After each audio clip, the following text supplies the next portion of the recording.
नमस्कार वेदांत आणि मी दिशा विद्यार्थी संघटना. अच्छा, हॅलो वेदांत. मला असं वाटलं होतं की तुम्ही इथे प्रोटेस्टसाठी आला आहात. ठीक आहे, जंतर मंतरला पण आहे चालू, आपलं प्रोटेस्ट चालू आहे विद्यार्थ्यांचं. तुमचं याबद्दल काय मत आहे नेमकं की तुम्ही इथे प्रोटेस्टसाठी आला आहात? गेल्या कित्येक महिन्यापासून विद्यार्थी युवक एकजूट होत आहेत, पूर्ण भारतभरात एकजूट होत आहेत.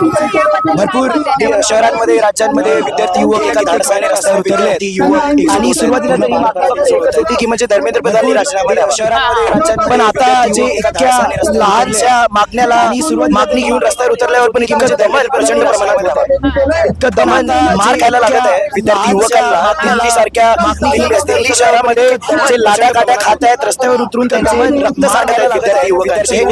खूप सारख्या लाजीरवाणी गोष्टी शहरामध्ये. त्याच्यासोबतच आपण याचा विचार केला पाहिजे की आपल्या मागण्या या मुवमेंटचा जो इतका मोठा झालाय आता या स्तरावर पोहोचला आहे की म्हणजे त्याच्यासोबतच आपण विद्यार्थी युवक रस्त्यावर उतरला आहे जो सक्षम आहे. मुवमेंटचा जो इतका मोठा झालाय कळत आहे तो रस्त्यावर उतरला की म्हणजे तर आपली जबाबदारी विद्यार्थी युवक समजण्यावर उतरला की काय आपला सक्षम आहे फक्त धर्मेंद्र प्रधानच्या राजीनाम्यापुरतीच आहे का तो रस्त्यावर उतरला. तर प्रत्येक विद्यार्थी युवक हे पण विचार करत आहे की या धर्मेंद्र प्रधानच्या राजीनाम्यापुरतीच आपला लढा नाही आहे, तिथेच आपला लढा संपणार नाही. तर प्रत्येक आपला लढा युवक हे पण विचार करत आहे. बघा ना तुम्ही जर का धर्मेंद्र प्रधान सारख्या आपला लढा नाही, नितीन गडकरींनी आणि या सगळ्यांनी पण राजीनामा दिला, नरेंद्र मोदींनी कॅबिनेट काढून टाकलं तरी पण काही बदलणार नाही.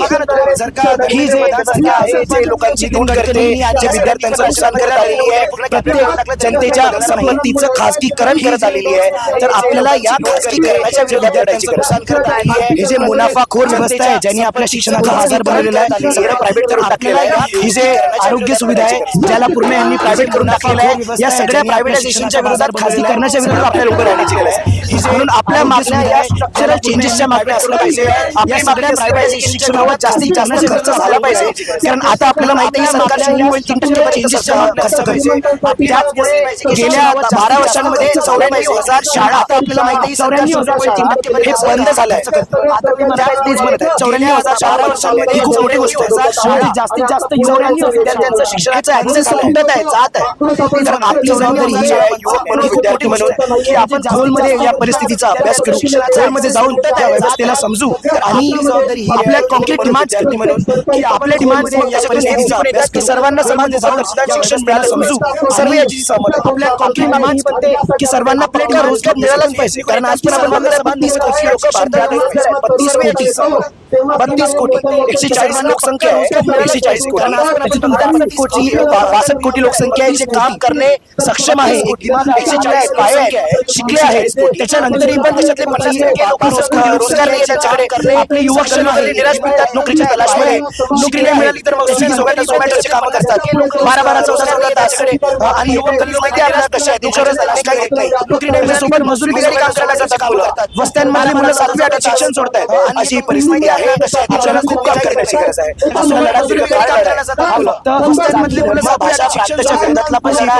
आणि या सगळ्याला एक्सपोज करत, या भांडणशाहीला एक्सपोज करत, ही जे खोटे प्रमाणात आपल्याला लोकशाहीचा वापर करून दमन केला जात आहे आणि आपल्या लढ्याला डिस्क्रेडिट करण्याचा जो प्रयत्न करत आहे त्याच्या विरोधात लोकशाहीचा वापर घेऊन शिक्षणामध्ये रिफॉर्मच्या मागण्या, खासगीकरणाच्या विरोधात आपल्याला रस्त्यावर उतरण्याची गरज आहे. शिक्षणामध्ये आहेत त्यांना तर मी हेच म्हणणार की आपण आपल्या स्वतःला त्या जबाबदारीत बघावं, आपल्याला स्वतःवरची जबाबदारी घ्यावी, कारण आपल्याशिवाय कोणी बदलणार नाही. हेच म्हणणार की आपल्या स्वतःला त्या जबाबदारीत बघावं. कोणी बदलणार जे विद्यार्थी आहेत जे इकडे सहभागी नाही होऊ शकले, की त्यांना काय संदेश द्याल 1-2 वाक्यामध्ये? तर त्यांना सांगणार की आम्ही इथे इतक्या पावसात सर्व जमलो आहोत आणि मला नाही वाटत की आपल्याकडे असं काही इतकं कारण आहे अशा आंदोलनामध्ये नाही. आम्ही इथे जर का तुम्ही संवेदनशील आहात, जर का तुम्ही सेन्सिटिव्ह आहात, जर का तुम्हाला कळत आहे की या जगात काहीतरी खूप वाईट आहे, तर तुम्ही स्वतःला बदलण्याच्या जबाबदारीत बघा. का तुम्ही संवेदनशील आपण नाही तर कोणीच या जगाला बदलणार नाही आहे. विद्यार्थी युवकांनी इतिहास म्हणते की जग बदललं आहे आजपर्यंत, जेवढं बदलण्याच्या जबाबदारीत बघा. विद्यार्थी युवकच होते जे नाही कोणीच म्हणजे पुढाकार घेतलाय जग बदलण्यासाठी. लोकांना कामगार कष्टकऱ्यांना विद्यार्थी युवकांच्या एकजूट केलाय आणि तेच युवाची सुरुवात आहे. आपली जबाबदारी आहे की आपण याला सिरियसली घेण्यासाठी लोकांना कष्टकऱ्यांना विद्यार्थी युवकांना केलाय आणि तेच याची सुरुवात आहे. आपली जबाबदारी आहे की आपण याला सिरियसली घेऊ. पद्धतीने बदलण्यासाठी चालेल की जे घरी बसून तुम्ही आवाज येऊ शकत नाही या बदलामध्ये यावं, आंदोलनामध्ये यावं. 100% म्हणजे माझं तर हेच म्हणणं आहे की प्रत्येक युवकांनी कारण प्रत्येक युवक ही परिस्थिती फेस करतच आहे. ही असुरक्षा फेस करतच. म्हणजे माझा असा कोणताच युवक नाही आहे जो डिग्री करताना हा विचार करते की अरे मला तर डिग्री नंतर नोकरीची गॅरंटी आहे. कोणतीच डिग्री फेस करत नोकरीची गॅरंटी आहे कोणतीच नाही. तर मग प्रत्येक युवक इतक्या असुरक्षामध्ये जगत आहे नोकरीची आहे का. आणि या असुरक्षामध्ये म्हणजे बघा ना प्रत्येक पावलावर तुम्ही कोणता पेपर द्यायला जा म्हणजे कोणता तरी करिअर निवडण्यापासून या कोणत्या तरी करिअर निवडा म्हणजे करिअर निवडल्यावर तुम्हाला कोणता ना कोणता कॉम्पिटेटिव्ह एक्झाम द्यावा लागतो. म्हणजे त्या कॉम्पिटेटिव्ह एक्झाम मध्ये पेपर लीक नाही होणार याची काही शाश्वती नाही आहे का. कोणत्या तरी करिअर निवडा. करिअर निवडल्यावर नाही झालं कोणाला कोणती डिग्री मिळाली करायला मौका पण मिळाला ते पेपर लीक नाही होणार याची काही नोकरीची गॅरंटी आहे का नाही. प्रत्येक पावलावर असुरक्षा आहे. त्याच्यानंतरही पण विद्यार्थ्यांना म्हणजे युवकांना जी नोकरी करत आहे त्यांच्या डोक्यावर इतकी असुरक्षा आहे कारण आता त्यांना इतक्या स्वस्तात राबवलं जातं. त्याच्यानंतर इतकी जे 32 कोटी संख्या नोकरी करत आहे लोकसंख्या बेरोजगार आहे इतकी असुरक्षा म्हणूनच आहे की म्हणजे त्यांनी ज्यांना काम आहे एकदम स्वस्तात राबावं. जे 32 कोटी आता त्यांना म्हणता येते ना की इतके 32 कोटी लोक बेरोजगार आहेत इतक्यातच काम करायचं आहे नाहीतर मग तुला काम नसणार. जर का तू माझं ऐकण्यात इतक्यातच काम केलं तर राजकारण पण तेच आहे. एका माणसाला एकदम स्वस्तात राबून घेण्याचं आहे राजकारण आहे कारण त्यांनी मुनाफा होते. शिक्षणाच्या बाजारी करणारी मुनाफा होते. हेल्थ केअरच्या बाजारी करणारी मुनाफा होते.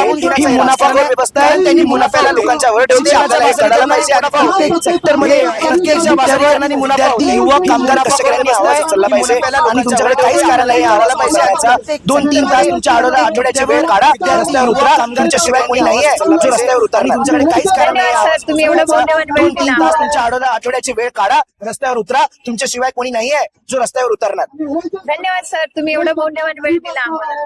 मोदी राजीनामा द्यावा लागला.